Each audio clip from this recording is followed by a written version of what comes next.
If you look at Nintendo's timeline, you'll see we're in the last year of Nintendo Switch. And not gonna lie, Nintendo's probably gonna mess up the Switch too. That's why I'm here. I have gathered 8 of the biggest make or break Nintendo Switch 2 details, 3 of which no one's even talking about. The games at launch, the controllers, the price, and today, I'm the Nintendo CEO, making boss decisions. You liked the YouTube short months ago where I built the Switch 2? Now, we're deep diving. Let's skedoodle.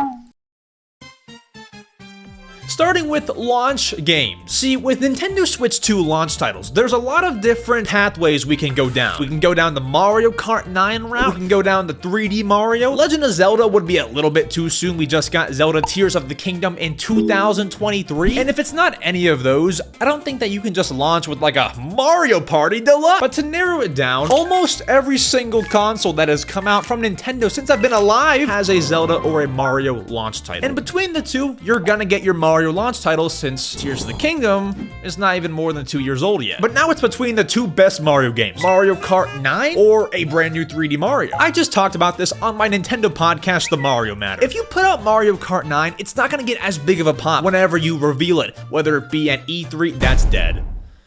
Nintendo Direct, because we've seen Mario Kart. We all know that you drive on courses and try to be the first place finisher. So when Mario Kart 9 gets revealed, we're just like, oh, sick, new Mario Kart. But if 3D Mario gets revealed, like a Super Mario Odyssey 2, it gives more options for a brand new Mario experience. It would shock the crowd more. Which is why I indeed pick a brand new 3D Mario game to be launching with the Nintendo Switch 2 on release date. That's gonna be their big game, the big marketing push. Mario's back! New 3D Mario game, and then we'll have a second launch game, which will be a Nintendo Switch 2 tech demo, whatever they want it to be. Like the 3DS with the AR cards, or the Switch with 1-2 Switch. We'll have 3-4 Switch, or something terrible. I hope it's free. That's launch games. But Max, how are we gonna play the launch games? You play them with controllers. What are the Nintendo Switch 2 controllers? The controllers. Now, I'm very much one that thinks that the next console is going to be a revision of the Switch, so a Switch 2 in a sense, a Switch Pro. And if you go to a Switch 2, I think this model, the 2 Joy-Cons, works great. The only problem is I've had to send my Joy-Cons to Nintendo Repair maybe over 5 times. And it's so broken that your competitors have already beat you in this race. These are better Joy-Cons. These are from Doyoki. They are so much bigger, fit in the entire hand, and are much more comfortable. No, this is not sponsored. One of them fits in my hand and the other one gets eaten by the hand. We know which is better. Yeah, please, just some beefier Joy-Cons. I would very much appreciate it. As for Pro controllers, just keep it the exact same. This is perfect, by the way. I'm enjoying being Nintendo CEO. This is awesome. Next up, screen size. This is one that no one's really talking about. As it is now, the Nintendo Switch OLED has a 7-inch screen. You know what? I'm not sure if I want it much bigger. I mean, the Nintendo Switch and the Steam Deck have the exact same screen size, and I've never had a problem with either. Nintendo, exact same screen size, please. The only problem that I really am gonna have here when the Switch 2 launches is if the Switch 2 does not have an OLED screen. This will kill me. Because while it will keep the price down, how will any Switch OLED user be able to go from the OLED screen back to the LCD screen, the non-OLED? You're gonna be kind of disappointed. All right, here's a juicy one for you. Backwards compatibility. You see, that's something that Nintendo loves. If you look at the Wii, the Wii U, DS, the 3DS, everything's backwards compatible. Nintendo Switch is one of the only consoles in recent time from Nintendo that is not backwards compatible. And sure, you have Game Boy games on Switch Online. That doesn't count, so should we have backwards compatibility? Is this going to be a great big selling point? I'm gonna say yes, have it on Switch 2. If you're gonna make any sort of revision for a console, Switch Pro, Switch 2, Switch Ultimate, Switch McDouble, it better be able to play Switch games. Because otherwise, all my hard-earned money, all my Switch games that I bought are going to then stay on this console that has hardware from 2017. I can't play them anymore. However, if the Switch 2 is backwards compatible, listen, I would really love if you could make the Switch games look a lot better on the Switch 2. Already have gems on the Switch. You have your Animal Crossing New Horizons. You have your Kirby games, your Mario, all the great games on Switch 1. If you bring them over to Switch 2, you can say, hey guys, your Switch games that you love will look 10 times better on the Switch 2. This is a gigantic selling point for Nintendo. It can also help you raise the price, but I'm not trying to give you any ideas. Backwards compatibility is a go. Then everyone's least favorite and favorite part of any Nintendo console, the gimmick. Gimmicks such as the little Wii remotes that everyone broke their TVs with. Oh, jeez. The Wii U had a gamepad. The Switch can switch.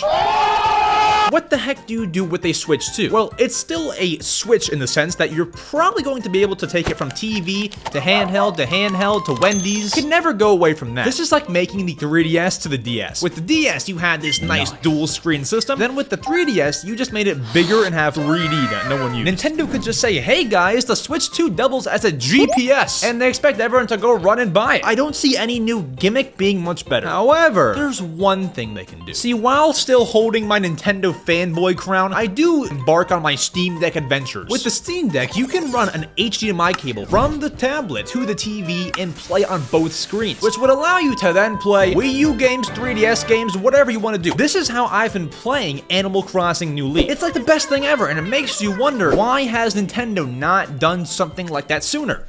Well, they kind of did with the Wii U. You could play DS games like that, but that's not the point. There's your gimmick. You just got to include like a 20-foot HDMI cable or do it wirelessly, you know? Have a dock wireless compatibility connection and you have two screens, one in your hand and one on the TV. But do you know what the Switch 2 needs in order to be able to do any of that? Power.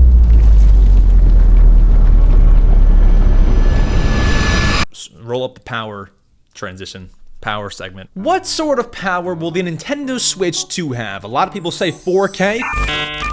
Listen, I'm sorry, that's not gonna happen. Nintendo is so behind in terms of hardware. 4K is like going to the moon. And there's rumors out there saying that the Switch 2 will have as much power as an Xbox One or a PS4. That's still a powerful console. It's no Xbox Series X or a PS5, but gets the job done. Any Nintendo-made game on the Switch should be absolutely pristine. The fact that a game like Animal Crossing New Horizons lags terribly and cannot even load in some of the items that you've placed on your island is bad. The game is 30 frames per second, Princess Peach Showtime, 30 frames per second. It's a bit more choppy. And if you can't get your own first-party games at a smooth frame rate on the console, I sense a problem. Mario Kart 8 Deluxe, Legend of Zelda Skyward Sword HD, smooth frame rates, no choppiness. Every game should look like this. So honestly, in terms of power, I'm not asking for a lot. I just want Animal Crossing, Princess Peach Showtime, and all the rest of the games, Kirby, to look smooth. This video is in 60 frames per second. Smooth motion. I'm the head of Nintendo, which is why I'm the whole CEO for the day. Look at me go, guys. And we can't go too crazy on the power because then comes in the price.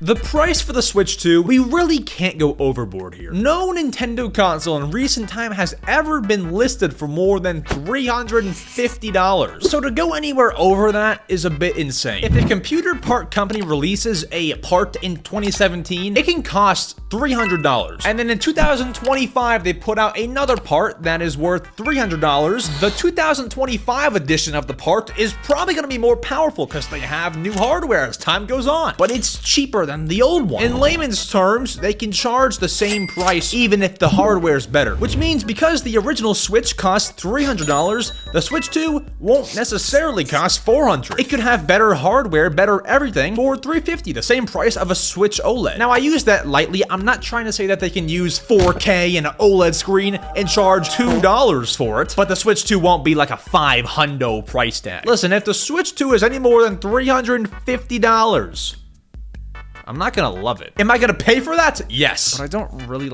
wanna pay for that. $350 is the price, but when will we hear about what the price is? Well, that would be at the reveal for the Nintendo Switch 2.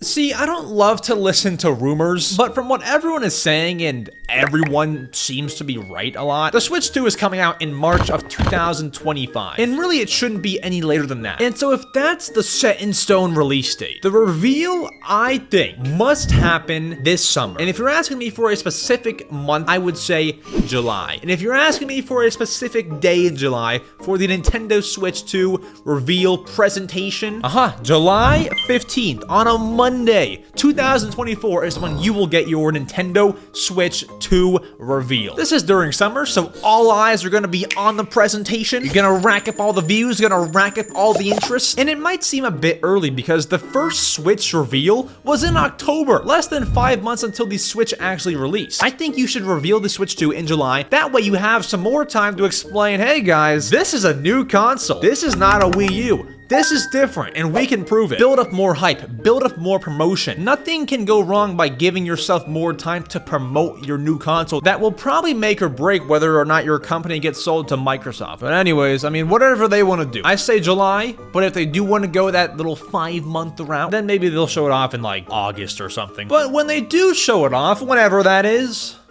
what the heck do we name the console? Listen, this is gonna be the hardest one to predict. Before the GameCube was announced, did you know it would be called GameCube? When the Wii, before it was announced, did you know it would be called Wii? No, I mean, names are impossible to predict. Even if you had a good guess, they'll probably change it before the console comes out. The Nintendo Switch Attach, the Nintendo Switch Double, these are not gonna be the final names of the system. We can't predict the name. But you know what I would do? I would just call it the Nintendo Switch 2. Look online, Nintendo. Look at all the articles. Nintendo Switch 2, Switch 2, Switch 2, Switch 2. Everything is Nintendo Switch 2. Look at all the YouTubers. Nintendo Switch 2. I'm one of them. It's in the title. So now if you announce, hey guys, we have the Nintendo Fun Time Magoo, we'll have to change our YouTube titles and, you know, the name value's not there. Switch 2 is what you name it. Not only that, but it also helps people know that it's a brand new console. It's a brand new machinery. It's a brand new invention. Listen, Mario's not going to be a happy camper if the Switch 2 does bad. Name it Switch 2 for the best possible chance. Look, he came into frame just to tell you that. There's Mario. Name it Switch 2. And if you enjoyed, there's another video. There's my channel, and there's my podcast channel where we do all sorts of cool Nintendo talk. See ya.